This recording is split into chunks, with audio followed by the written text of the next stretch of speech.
show you how to glaze a Christmas ham.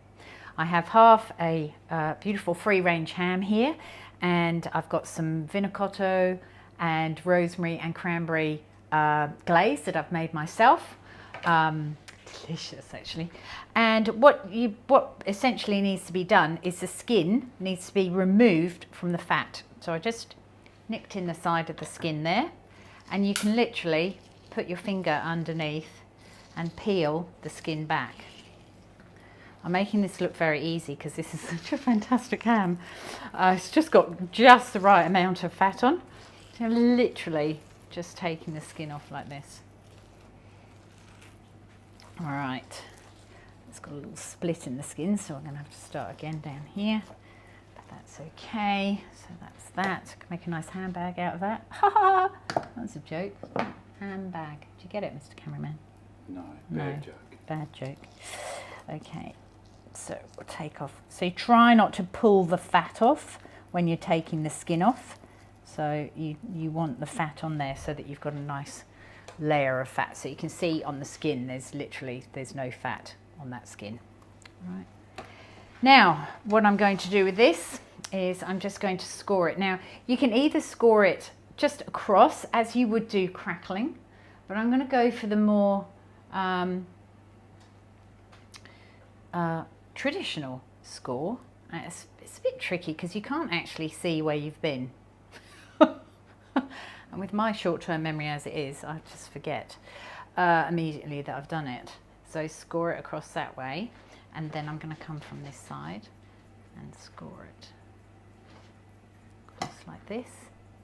Where was the last one? See, I can't see because I'm trying to keep it easy for the cameraman to see as well. So if you're a little bit more careful than I am, you can actually get a ruler and sort of make sure that you measure it. But oops, that was a bit close, but anyway, there we are. And that is all we need to do for that. Now I need to get a tray for this to actually fit in.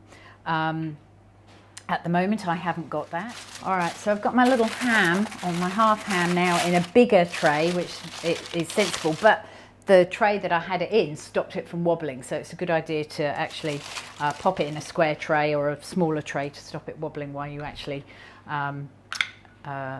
take the skin off.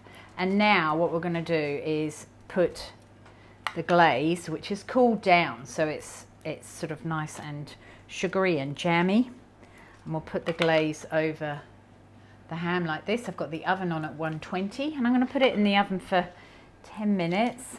Glaze it again, so we'll get some of the glaze from that'll drop into the tray here, and you can see I've sort of got the foil and some non-stick paper just sort of curled up around the ham, because you don't want all of this space here in the tray, because what will happen is all that sugar will fall off, that sugary glaze will fall off into the pan and actually just burn in the pan. So if you try and keep your foil sort of tucked in to catch all the drips around the ham, then you'll get a lot less burning happening. So I'm going to put it in the oven, and I'm going to glaze it with the rest of the glaze every 10 minutes or so, and we'll take a look as I'm glazing it for the final time, and then we'll bring it out. This is the third baste. So I'm just, the fat's sort of opening up, as you can see where I've scored. So we're nearly at the end of the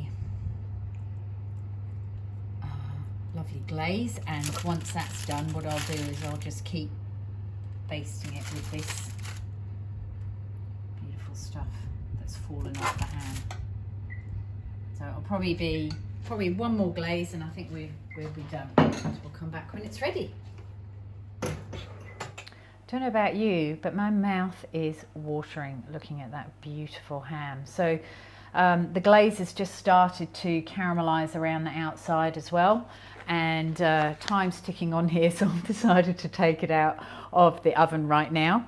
As it cools, I'll get the glaze and sort of glaze a little bit more as it cools. And then I've got some little sprigs of rosemary. I might actually just pop them on now. Little sprigs of rosemary to go on that ham, and I really like the rosemary on it. I think it looks really cute. Wait until your ham is almost cold to do this though. It looks good from this side. I don't know what it looks like from the cameraman's side, but I really quite like the little green sprigs of rosemary. And of course, if you're a clove lover, I actually quite like cloves in here. If you're a clove lover, then you can stud your cloves into the ends of the diamonds, but I'm not that dedicated, I don't think, am I? But that is a beautiful ham. I just want to quickly show you this trick here. If you've got a flat pizza plate and you haven't got a stand, you can just pop a bowl upside down, pop that onto there. I'll put a couple of bits of blue tack in there, and then you can sit your ham on there. It's too hot to do it now, but you can sit your ham on there and it's just nice and high off the table. So I think it looks pretty cool. Glazed ham, yum, Christmas, here we come.